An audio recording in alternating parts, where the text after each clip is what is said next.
Merasa terlindungi membuat tentram. Perlindungan sosial menyediakan lingkungan yang stabil dan aman bagi mereka yang memperoleh manfaatnya sejak usia dini, selama masa kerja, dan saat pensiun. Sayangnya, lebih dari separuh populasi dunia belum memiliki akses ke jaminan sosial yang memadai dan harus bertahan tanpa jaminan sosial. Perlindungan sosial merupakan hak asasi manusia mendasar yang diabadikan oleh Perserikatan Bangsa-Bangsa. Perlindungan sosial mencakup serangkaian kebijakan dan layanan untuk membantu masyarakat mempertahankan standar hidup yang layak sepanjang siklus kehidupan. Sistem perlindungan sosial meliputi bantuan sosial, manfaat anak dan keluarga, perlindungan maternitas, manfaat pengangguran, manfaat kecelakaan kerja, sakit, disabilitas, manfaat hari tua, dan manfaat ahli waris ketika pasangan atau orang tua yang meninggal dunia. Sistem ini juga meliputi layanan publik penting seperti layanan kesehatan, pendidikan, dan perawatan. Beberapa manfaat ini disediakan oleh negara, sementara yang lainnya terkait erat dengan iuran jaminan sosial yang dibayarkan oleh pengusaha dan pekerja. Perlindungan sosial hanya dijamin sepenuhnya di beberapa negara.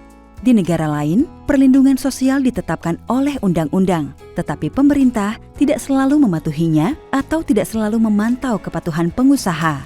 Dan di beberapa negara lain, perlindungan sosial belum memadai atau bahkan tidak ada sama sekali.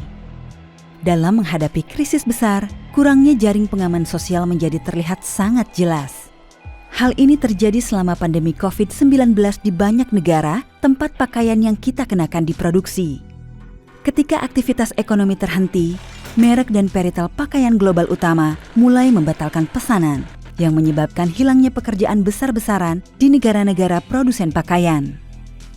Tanpa jaring pengaman sosial yang memadai di tingkat nasional, para pekerja tidak mendapatkan pesangon dari pengusaha atau asuransi pengangguran dari negara.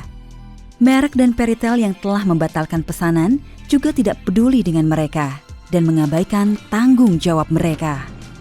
Pekerja menanggung beban terbesar dari putusnya rantai pasokan, tidak memiliki mata pencaharian atau dukungan apapun, bahkan saat mereka sedang sakit.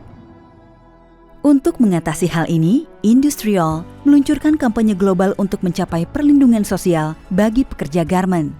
Merek dan peritel serta investor mereka memiliki tanggung jawab berkelanjutan untuk menjamin hak-hak buruh dari yang membuat pakaian yang mereka jual. Tidak hanya pada saat krisis, tetapi kapanpun. Ini termasuk memastikan penyediaan manfaat perlindungan sosial yang memadai. Oleh karena itu, mereka diminta untuk terus melakukan uji tuntas hak asasi manusia dalam rantai pemasok mereka. Ini berarti mengidentifikasi risiko terhadap hak pekerja dan mengambil tindakan yang tepat untuk mengatasinya, memantau efektivitas tanggapan mereka.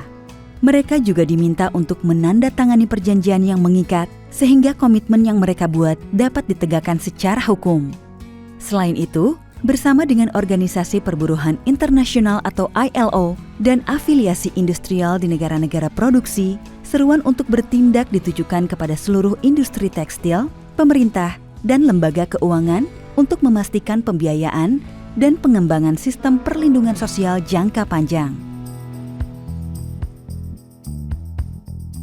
Serikat pekerja di negara-negara produsen memainkan peran kunci dalam perjuangan untuk perlindungan sosial bagi pekerja garmen. Pekerjaan serikat pekerja sehari-hari di lapangan yang lekat dengan kebutuhan pekerja merupakan kunci untuk membentuk tuntutan dan langkah selanjutnya dari kampanye ini. Salah satu kendala utama bagi pekerja untuk dapat mengakses perlindungan sosial adalah karena bekerja dalam bentuk pekerjaan yang rentan atau kontrak-kontrak pendek sehingga mereka tidak mampu memiliki cukup iuran untuk menerima manfaat ini. Perjuangan melawan pekerjaan rentan, selain memastikan jaminan sosial bagi pekerja, juga akan memperkuat sistem perlindungan sosial yang menerima iuran lebih besar. Kesulitan lain terkait dengan fakta bahwa banyak pengusaha mencoba menghindari pembayaran iuran jaminan sosial, bahkan meskipun ini diwajibkan oleh perjanjian kerja, seperti yang terkait dengan cuti maternitas. Permintaan pengunduran diri terhadap pekerja hamil sering terjadi di beberapa negara produsen. Mengumpulkan informasi tentang kasus-kasus yang demikian dan melaporkannya dengan segera akan merupakan cara untuk mendorong agar hak-hak pekerja perempuan dihormati. Mendorong mereka untuk menghubungi serikat pekerja dan mempercayakan masalah ketenagakerjaan sehari-hari mereka juga penting untuk memfokuskan upaya pada pengorganisasian yang peka gender karena sebagian besar pekerja adalah perempuan. Kebutuhan untuk memperkuat sistem perlindungan sosial harus menjadi agenda pemerintah. Untuk mencapainya, pendekatan yang luas dan lintas sektoral akan membantu. Mengangkat isu ini untuk dibahas dalam federasi dan organisasi masyarakat sipil, membahasnya dalam pertemuan dengan otoritas ketenagakerjaan, dan mengupayakan liputan pers akan merupakan tindakan yang mungkin dapat dilakukan oleh serikat pekerja sebagai bagian dari kampanye. Perlindungan sosial telah terbukti menjadi alat yang sangat penting untuk mencegah kemiskinan dan mengurangi kesenjangan. Dengan bekerja sama, kita dapat berupaya untuk memastikan bahwa pekerja memiliki jaring pengaman setiap saat.